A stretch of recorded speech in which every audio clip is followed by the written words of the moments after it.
अस्सलाम वालेकुम दोस्तों, अगर आप अपने फेसबुक अकाउंट का नाम, नंबर या ईमेल चेंज करना चाहते हैं तो ये वीडियो आपके लिए है। चलिए शुरू करते हैं। सबसे पहले आप फेसबुक ऐप को ओपन करें।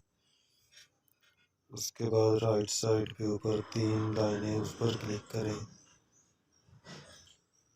इसे थोड़ा सा ऊपर करें।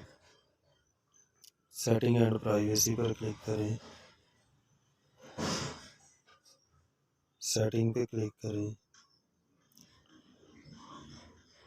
और सेटिंग के बाद अब पर्सनल एंड अकाउंट इंफॉर्मेशन पर क्लिक करें। नेम पे क्लिक करें।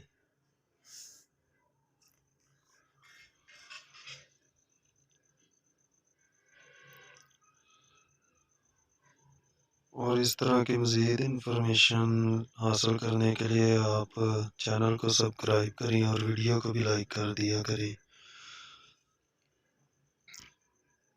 यहाँ पर आप अपना पूरा नाम लिख सकते हैं, जो आपका सही नाम है।